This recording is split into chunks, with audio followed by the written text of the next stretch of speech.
And welcome to Riding in the Weeds. You are here with us today for episode 133, and we're back on our coaching calls. So, this is week 3 of the Start Where You Are program. And if you haven't been listening to the other ones, go back and have a listen. But what we're doing is running through the idea of getting to your goals. So, you set yourself a vision, you set yourself up to succeed for 2026.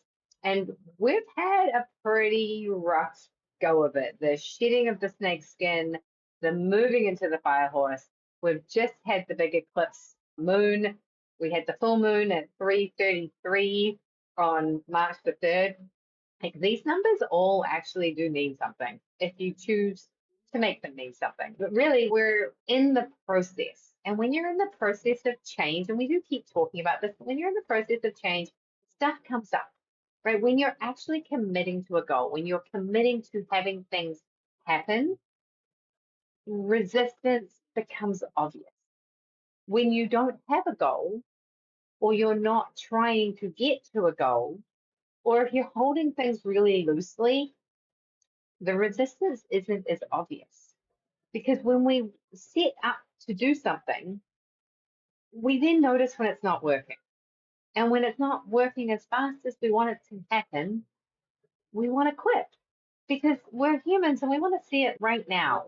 We really want the reward. So I was listening to a book recently and it was talking about the whole marshmallow experiment where kids were put in a room and they were told if they could wait 15 minutes before they ate the marshmallow, they'd get 2 marshmallows. And this is just such a big thing for us in our culture. Like, can you put the phone down for 15 minutes and not pick it up?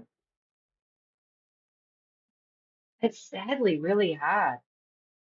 I went for a hot tub last night and I was like not taking the phone. And I sat there and I was like, okay, just sit. I lay down under the stars with my puppy the other night and I felt my whole right jaw relax. And then it felt like someone had punched me in the face because my jaw had obviously been so clenched. And it just made me think, like, I don't stop and sit and just do nothing because there's no dopamine. There's no instant hit. So there's a whole lot of resistance that comes up, even when you're like, I'm just going to sit for a minute. So we're going to talk about resistance, how to overcome it, and we're going to sprinkle some other random stuff in there as well. That's what we do.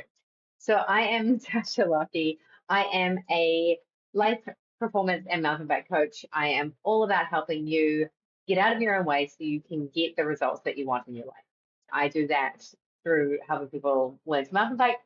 I think your mountain bike can be your biggest teacher, or really just doing something outside of the box. It doesn't have to be biking, it can be anything. And I'm also here to help you set up your tech. I'm helping you stay in your zone of genius, right? If you're doing things outside your zone of genius, then you're wasting time. So I'm here to do the things that you can do, but you shouldn't be doing. So that's me. Jenny, who are you? Yeah, I am Jenny Brandon. I'm an animal communicator and energy healer for animals and their people too. If you are struggling with your relationship with your pet or you want to get to know your pet a little bit better, that is a great reason to have a session together. Okay, so start where you are. Week 3. We're talking about the resistance. You set your plan, set your goals. You know what your small steps are.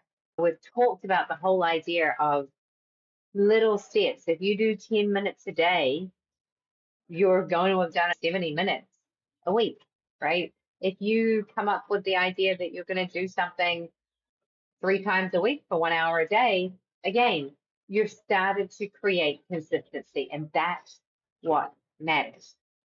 Now, the interesting thing is if you have set the plan to go to the gym, again, I'm going to do 3 times a week, 1 hour a day, and then you skip a workout, it makes it easier to skip the next one. So as soon as we feel this resistance coming up, we need to notice it and we need to have a strategy to move through it, because when we're setting up these habits, when we are stating that I am the person that goes to the gym 3 times a week, we need to be the person that goes to the gym 3 times a week. And the example I have of this in the last week was on Friday, which is normally my gym day. We decided to go surfing. And so I skipped the gym and I was like, I'll do it when I get home. When I got home, I was like, I'm not doing it. When I get home, I am definitely better if I do it first thing in the morning. But I will say that I have become flexible and I have a commitment 3 times a week, generally in the morning, Monday, Wednesday, Friday.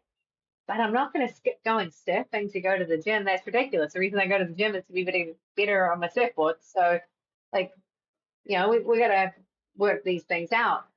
So I went to the gym on Saturday, and the gym's only open from 8 till 12 on Saturday. So that was a challenge. And then I wanted to do a course on Saturday, which I had to be home by 11. But then I got up late. So it all became really difficult, but I made it to the gym. I even started the course at the gym. I had like 2 exercises to finish off. And I logged in on the Zoom call and was like, I can't come on screen until they all started talking about their goals were to be more active and go to the gym. I'm like, okay, full disclosure here, I'm squeezing in that last workout. But there was resistance, right? And then my friend called, and then I had to have breakfast, and the things happen. But because I want to be the person who goes to the gym 3 times a week, I still made it to the gym. And that was a big deal. Yeah. I feel like when we hit those walls, and I suppose the first level of resistance should also clarify this, at least in my experience, and I feel like pretty much everybody I've ever talked to echoes this, that first piece of resistance is when you decide, right? Like you decide you're the person that's going to go to the gym. The first thing that happens is the universe is like, oh yeah, well, here's a million reasons that you can't get to the gym, that you can't make it because your schedule, you have a call, there's something coming up, you have to make dinner, you have to go run errands, you have to go to the grocery store, the weather's not great, blah, blah, blah, blah, blah. That's going to be the first piece that pops up, right? Is it's going to happen before you even take any action. You're going to find that piece of resistance. And that's part of why the first 2 weeks we spend on nothing more than those small steps, because you've got to be able to break it down to a point where you can overcome that initial sort of inertia of resistance. And so once you get there, then it starts to be those things like, oh, well, I can go surfing instead of going to the gym. That's kind of the same thing. It's still a workout, but it's not my gym workout. And so then you have to make the decision. Are you going to trade that? Is that going to be something that you're willing to do? Or are you going to find another way to keep that actual gym workout in the list of things to do? And so you chose to move it to another day. And I think those decisions, what's important about them is that we are conscious about them, that we make the choice of how we're going to redirect that when we're confronted with something that's going to be in the way of getting our goal done. And the thing is that our brain can manufacture reasons, and it sure does feel an awful lot like it's not me. It's not coming from the inside. But many times it is, because things just get reoriented or rearranged, or oops, I ran out of time, or something like that, that I could have controlled if I had made different choices prior to. But I think the other thing that's sort of key in this for me, especially because I've struggled with a lot of different goals over the years, is just not beating myself up for it, right? Not making myself wrong for encountering resistance, because it's going to happen. And it's going to happen whether you are trying to go to the gym, whether you're trying to stop doom scrolling, whether you're trying to eat better. No matter what you decide to do, you're going to encounter your own resistance. And if you can examine it without judgment, then you can start to make those changes and shifts. And sometimes that might mean that whatever you're working on gets paused temporarily. We have had a temporary pause in our gym situation as well. And life has really been rough the last couple months. I've already talked about that several times on here, that things have been very hard through the winter. And so it got put on pause. But you know what? The weather's clearing up. Things are finally getting a little bit warmer. We're getting more daylight. That's giving us more energy because I am tied to the sun. I am just a solar powered plant, basically. And so the season change is helping me. And you know what? Tonight we're going for a walk after dinner. Actually, we might even go for a walk right after we're done recording at this point because the weather is clear enough and it's warm enough that it's not going to be uncomfortable. And so, by George, we're going to go start moving around again. But if I spend all my time and energy beating myself up over the last 3 months that we haven't been to the gym, that is not going to help me get back into the gym. Yeah. And I liken it to, like if you're nagging your child, do they actually do what you want them to do? Because You it can't works the nag same with yourself you. either. No, like you nag your partner, and they're like, oh, cool, you're giving me shit, so I'm going to go and do the thing you want me to do. No, it No. doesn't work for them. It doesn't work for you, right? When we're kind to ourselves, when we're kind to other people, when we make allowances for reality, then the world works better. And I think there's several steps, right? Like you got to have boundaries. But then one of the things I noticed, so when I arrived at the gym on Saturday, there weren't many people there, which was great. Like no one's here. This is awesome.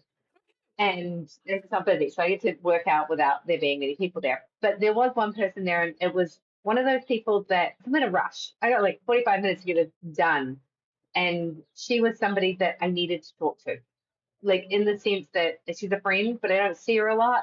So if I just blown her off, it would have been considered rude. Whereas, someone who I saw all the time, I could have been like, hey, so nice to see you. I got to get going on my gym workout. And then somebody else showed up and they were the same sort of person, whereas I couldn't blow them off because I never see them.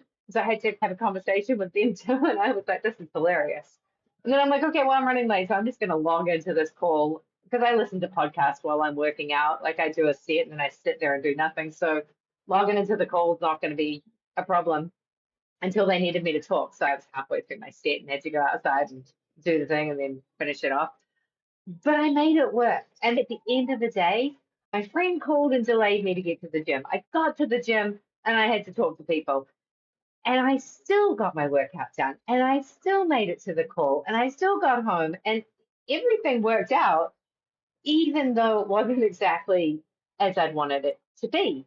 And then on Monday, I could have gone to the gym, but my membership ran out on Saturday, so I was like, I'm not going to be there for a week. And so it was a great excuse to not get up at 6:30. I was like, I'll go to the gym when I get to the resort. We'll be out for the week. And I get here and I'm like, I really want to go to the gym and we're going to meet our friends for dinner later. So I was like, my gym time, but I got to go and see my friend on the beach. So I'm like, no, I'm going to the gym. And so at 5 o'clock on Monday, I walk into what is an amazing gym. And of course, I'm the only one there. Like, who goes to the gym at 5 o'clock when you're on vacation at a resort? Me, I guess. I was like, this is amazing. It is totally worth it. And so, as I say, noticing and then really rewarding yourself, like, okay, this is not what most people would do, but this is what I do. And my reward for that is I got the entire place to myself. And it was incredible. So when you actually notice these little things and you don't beat yourself up for this happening and you just keep working around it, it makes you realize that our theme is that nothing has gone wrong. And you really start to recognize that nothing has gone wrong, right? And then the next piece of our focus here is that you want to stay with it when the wobble shows up. There's a whole lot of wobbles going on, but I stayed with it, right? And so then, the next piece of that is the daily actions. So for this week, what we want you to think about is nothing's gone wrong. How can you stay with it even when the wobble shows up? And making that same action, but it can be messy, right? It's totally okay for it to be messy. I showed up this morning to my working group, which I haven't been to all week, and I was the only one there. And I messaged my friend, I'm like, you coming? And then she did show up, but I was like, if she didn't show up, I'd already set my timer for 25 minutes. I was in the Zoom call and I was going to do my work. It doesn't matter that no one else was there. I had made the commitment to do that hour of work. I haven't showed up for the last 3 days because, well, I came to the resort and our friends are here, and so we have been spending time with them. And there is that there's that essence of the world is a mess right now, and we don't know what life is going to look like. So do not miss the good bit in order to go to the gym. Or if you don't have a deadline on that thing that needs to get done and you can put it off because you can have a coffee date with your mum and you haven't seen her for a week or whatever it might be, the big rocks go first. And so even when that wobbles things around, if we can start to get good at these small steps, then when we have the opportunities to actually do the things that light us up, we can do it without the guilt and we can do it without being afraid that we're going to fall off the wagon. I can now have a margarita and know that that doesn't mean, not that I ever had a drinking problem, but I can have a drink and I still don't drink. I'm still not someone who drinks, but I have a margarita and I won't have another one for like 2 months. Doesn't mean I'm going to spend my week drinking, which in the past, I had a glass of wine, I'd probably be like, oh, I've got one tomorrow night too. Yeah. And I think your gym example on Saturday is a beautiful example of dealing with the wobbles, right? That did not look like your normal gym routine. You were late, you had encountered people that you wanted to connect with, that was valuable for you to connect with. And then you needed to be on a call. So you just turned it on while you were there working out. And that is one of the biggest keys, I think, is that when we get hung up on exactly how it's supposed to look, it should look, there's the S word, right? Found it. That's when we feel like we're not successful and we're not doing it right or we're not good enough at it because it doesn't look like the idea in our head. And when we let go of the thought that there is any way anything is supposed to look, then we're freed to be able to allow it to work out exactly as it's going to, which often is better than whatever picture we had in our head anyway. So we can just enjoy it and know we're making progress at that point rather than being frustrated by the fact that reality doesn't match up to some idealist picture we had in our mind. And that's when the results start to really show up. And that's what I've been exploring through my journaling, my somatic journaling work and everything that I've been doing in the last couple of months is when you just allow the experiences to be information about what's going on rather than worrying about what it means about you or about the situation, then it's a lot easier to decide to make a different choice. So one of my big issues is, especially the more stressed I get, the easier it is for me to fall into that trap of doom scrolling, right? It's that little dopamine hit and it's that little, oh, I'm going to share this with somebody that I care about because that's connection that keeps me stuck in that cycle. And through my journaling, I was able to realize that it's just the point at which my mind goes blank and I need a break. And there's nothing wrong with that. If I get stuck there for too long, yeah, that's a real problem. But needing that break moment to just go blank and scroll is not an issue. So it's how I choose to respond to those situations that make a difference as to whether or not I'm still making progress in the other areas of my life. Because doom scrolling is not a goal of mine. It is not on the to-do list or on the want to-do list ever, really. It's not something I aspire to do. That would be really weird. So, being able to be gentle with yourself through those moments when it gets bumpy and doesn't look like what you thought it would is the key to being able to come out the other side so much better off. And I've talked about it before that when we don't worry about how it's going to look, and all we worry about is the next step, it's free to evolve. And that evolution is usually faster than if we think we know the plan of the how. Yeah, 100%. There's so much in there, there's the little micro actions that you take that actually take away from your goal and noticing those too, right? I was listening to something yesterday about the idea of there's four things that we do, waking up first thing in the morning and looking at your phone, and how you can get stuck in that scroll and you're sitting in your pajamas and you don't get out of bed for an hour and suddenly you're behind and you don't make it to the gym because you were sitting on your phone. And then you're like, what's wrong with me? So then you beat yourself up and you decide you're going to have a shitty day. So then it's the mindset that you can really control. At that point, you'd be like, oh, oops, flipped. I'm going to work on not doing that again. I'm starting to make those little decisions and noticing what are the little micro decisions that you make in your day that you're like, yeah, I don't want to do that. Okay, how do I stop doing that? And for the doom scrolling or the watching TV, I actually went and bought myself a box of beads. So when I'm like, I want to distract myself, this is when I would watch TV or accidentally pick up my phone. Instead, I'm going to make myself a bracelet. So if you're on and you can see the video, I made a very pretty bracelet the other day. And so I'm going to the store. I'm going to buy some more beads today because I'm like, I'm quite enjoying the just being creative. So what can you replace that thing with? Is there something that you've always wanted to do? Do you want to crochet? Back to the habit loop, right? There's the cue, there's the reward, and there's the action in the middle. So what could you cue? I got nothing to do. I'm bored and I want to sit here quietly. What action could you do? Is there something that you're wanting to achieve you could put in the middle and then give yourself the same reward, right? So that's stepping outside of our resistance. But each time we do this, we build confidence. And so the next sort of reflection that we want you to have for the week is what does the support look like when I don't feel confident? And my co-working group, or even just showing up when no one else is there, I'll turn up on a Monday morning. What are you working on? I have absolutely no idea, but I'm here. And I spend the first 25 minutes figuring out what it is I'm going to do for the second 25 minutes. And that's okay, right? That's totally okay. And that's what support looks like.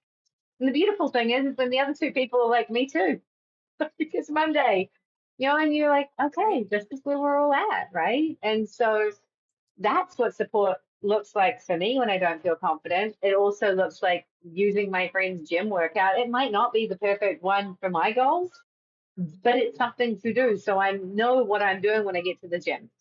And as I get more confident, I will start to add different exercises in that maybe fit what I need to do better than what her trainer has given her. But right now I'm like, I don't want to pay a trainer. I'm just going to use still workout.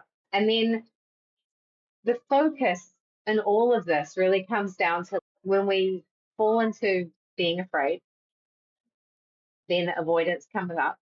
And the other thing that can really derail us and start wobbling us and put us in the weeds is when we start comparing our progress to somebody else's. And Instagram's great for this. Did you know that in 6 weeks you can get a six pack? And with this workout plan that I'm going to give you, you could in 6 weeks. Well, I've been doing it for 2 months. So clearly I'm doing something wrong because on Instagram, that guy is, or that girl, or that person is promoting. And if I only ate 1,200 calories a day, I would totally get to my goals. So I should either give up or I should start not eating, or I should pay an influencer, or should I just get off of Instagram Yeah. and stop comparing, Yeah. right? And go and talk to my friend who's my gym buddy and get some support so that I keep moving on through. So, what does support look like when you don't feel confident? I guarantee you it's not going to find the answer on Instagram. Yeah. Never is. The answer is never in the doom scroll.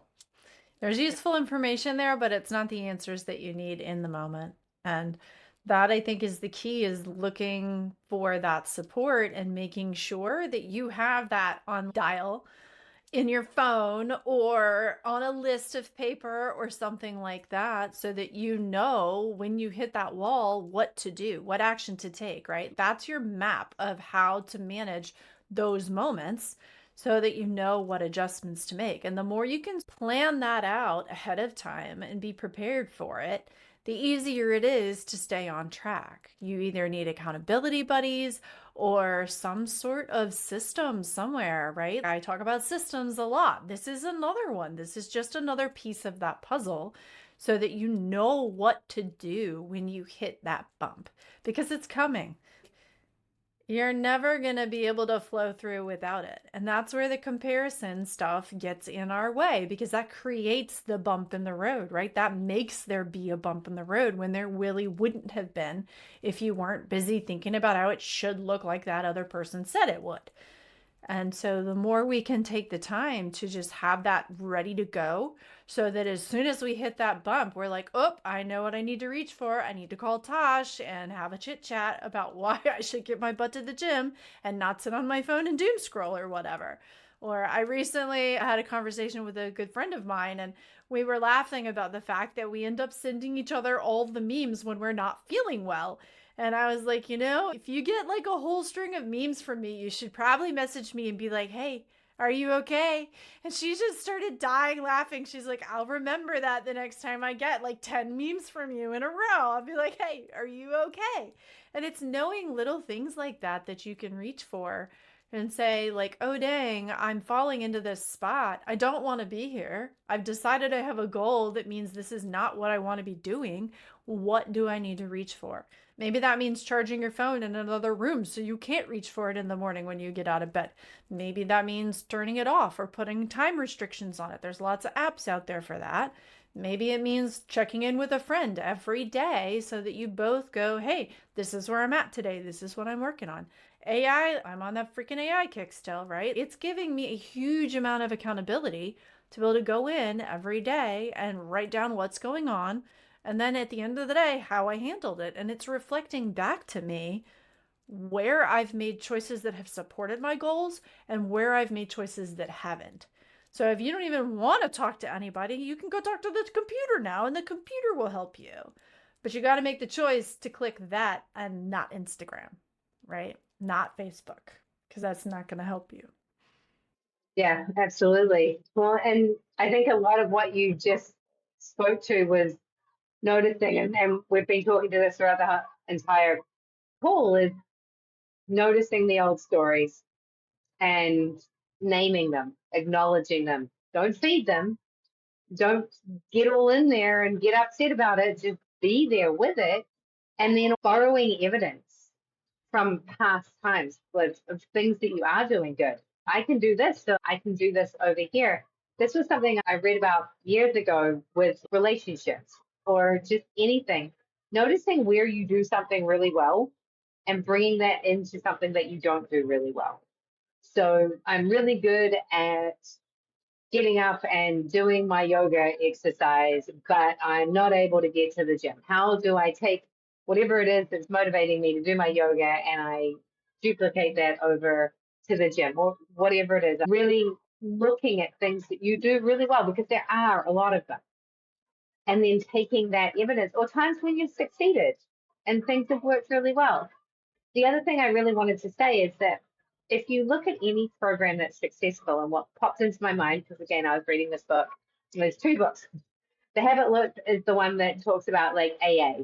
The reason AA works is because it has all the components that we're talking about, all the things that Jenny just said, right? You've got your accountability, you've got your sponsor, you've got your weekly meetings, you've got other people around you to support you. Like everything is in that container because that's what we need to create a habit. You look at any coaching program, any mentorship program, those are the pieces that they put there because that's what we need. We need a container to be inside of. We can create it ourselves because resistance will come up. And when it comes up, you need to deal with it. Again, they talked about a study they did with people who had hip surgeries and doing their exercises. It's very important after you have a hip replacement that you do your recovery. And the people that succeeded with their exercises were people that had built in the way to overcome the resistance. I need to go for a walk in the afternoon, so I am going to meet my wife at the bus stop. This is one guy's experience. And he knew that that was the time of the day that he wasn't going to want to do it. So he made a commitment to meet his wife at the bus stop. And there were several other examples of people in every single one of the cases where they had succeeded. they have made a contingency plan for the fact that I know that I'm going to hit a resistance block right here. This is where it's going to be hard. So this is how I'm going to overcome. I'm going to want to reach for a Snickers bar at 3 o'clock in the afternoon while I'm sitting at my desk at work. So instead, I'm going to get an apple and I'm going to put an apple there. And I will have the apple instead of the Snickers bar. Knowing when the thing is going to come up. At week 3 in my diet, I'm going to want to throw everything out the window and blow up the tires. So, what is it I'm going to do in order to get through what I know is going to be the toughest moment? So, seeing that resistance, naming it, knowing it's going to come up, and then creating the container because that is what it all works. And then the other piece of this is oftentimes that stuff comes up because of our upper limit. And we have this upper limit theory that comes up in the Big Leap by Gay Hendricks. And he talks about like, you're sitting and you're having this beautiful moment with your loved one and everything's just going so beautifully and it's just perfect. And you notice how lovely this moment is. And then you turn to your partner and you pick a fight. And that is because your upper limit is that you don't believe that you deserve to have this much goodness. And so you sabotage it. And you can look at that across every single board. You're starting to achieve the thing that you're wanting in your life, and you'll sabotage it because of some childhood programming that you believe you can't have it, or the fact that you don't want to have a clean room because your mum always told you you had to clean your room. So there are so many old stories that are there that will sabotage you every time you go for whatever the success is that you're looking for. So knowing that this is true for everybody, you're not special. Yeah. I mean, you are really special, but in this But not in particular, that regard. not in that regard, you're really special with everything you succeed in, and you are not at all special when it comes to every challenge you have. You are literally facing your humanness. So know that anyone you talk to is going to understand. Nobody is going to judge you for this. And if they do, find a new friend Right? because they're pretending not to be human. And you go back to the person that Jenny spoke to once and was like, I don't have a voice in my head. I don't believe you. I don't know if you're just an evolved being or if you're just completely voice in your head is so normal you don't even know it's there. But I'm convinced everybody has a voice in their head narrating your life as you go along and you just don't even notice it. So yeah, just a quick recap here and then I'll let Jenny talk. First of all, the theme of this call was that nothing has gone wrong. Your focus this week is to stay on track when the wobble shows up and just wobble, wobble elsewhere. Ask yourself the question, what would the person who works out 3 times a week do in this situation? How would they handle that? And then be that person, right? That will help you. What would the person who is going to achieve the goal that I am working on, how would they handle this? That's your 1 degree of difference. That's how we change the film roll. And remember, we want to take the same action, but it can be messy. It can be going to the gym on Saturday morning when all your friends are there and they distract you. It can be showing up to a call late because you went to the gym. It can be messy. It's okay. And then what does it look like to have support even when I don't feel confident? And I just one more example. I've been showing up on Tuesday mornings for a yoga class.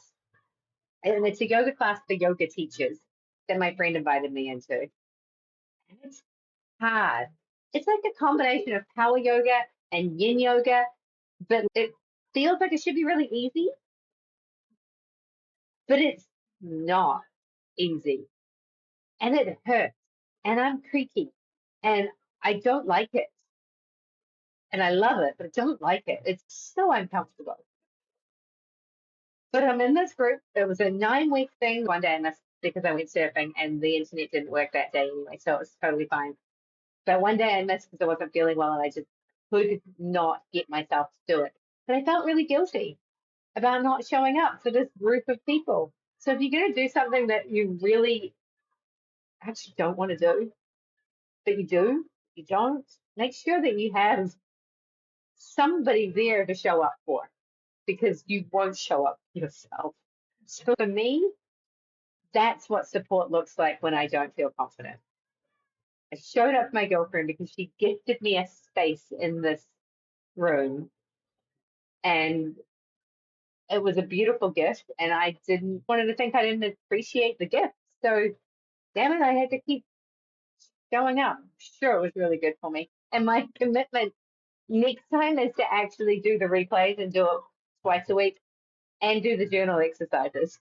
But just honestly, the messiness of this was I was there on Tuesday morning and that was all I could really do. And that was okay. That was Yeah.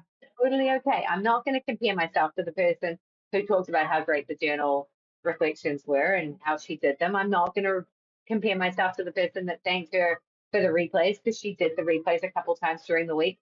I'm not going to make those comparisons. I'm going to stay with I showed up on Tuesdays. That was all I could do. I think the real piece of this is that we hold it all lightly and that we don't judge the experience because we don't know how it's going to go.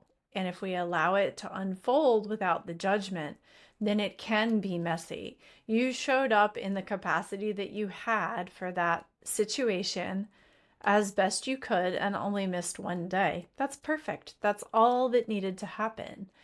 And when we can allow our goals to be that light and to have that much grace in them through all of the messy middle, then that's when we start to actually see the changes sticking in our lives and showing up for the long term.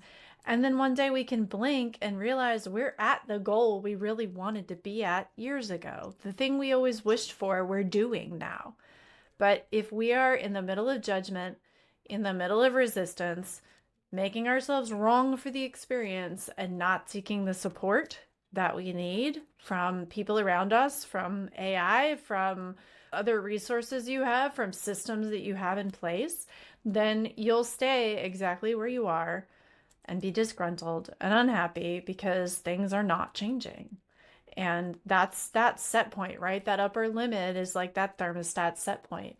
And in order to get through it, you're going to encounter the resistance. You're going to encounter the bumps in the road and the wobbles. And so when you're prepared for that, and you go, yep, here it is. Oh, well, and keep moving, you can still make progress. So the more lightly you can hold it, the easier it will be. And then you'll blink and realize that you have accomplished something that you didn't even know how was possible. Yeah, exactly. So we're going to wrap this up. What I want to leave you with is understanding that overcoming the resistance, this is the most valuable week because we just talked about borrowing past evidence of capability. So when you can move through this with strong, solid conviction and be wobbly and be messy, do it anyway, you are building evidence for the next one. This is the week we build the evidence for the next goal. And we go, remember that time? It was really hard for us to go to the gym, and now it's not even something we even think about. Remember that time it was really difficult to show up for an hour of work a day to work on that thing, that side hustle, that dream that I have, and I was procrastinating and I was avoiding it, and now it's just something I do. Now you've got evidence for whatever the next thing is that you're moving towards that you're going to run into resistance with. So this is really important. And if you need to handle it, one of my coaches, Laura Michelle Wolf, she was like, get an evidence book. I want you to start it. When these things come up and you remember all of these amazing things that you've achieved in your life, you've got to write them down. Because then when you're needing evidence of how incredible you are, pick up that book and start writing it. The book's still empty. Start writing it. And my girlfriend gave me the most amazing journal. And I'm like, that's what I'm going to use this for. Empty.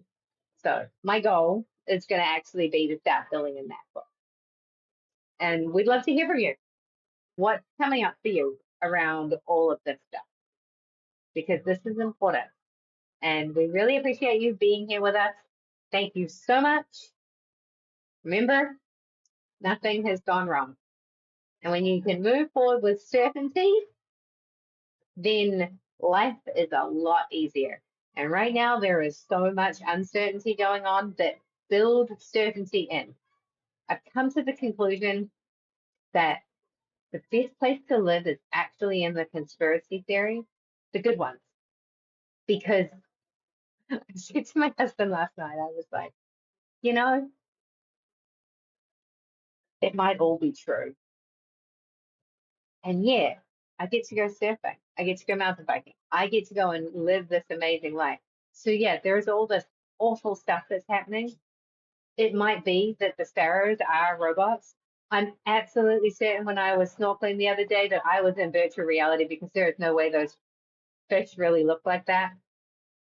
It's definitely a computer generation.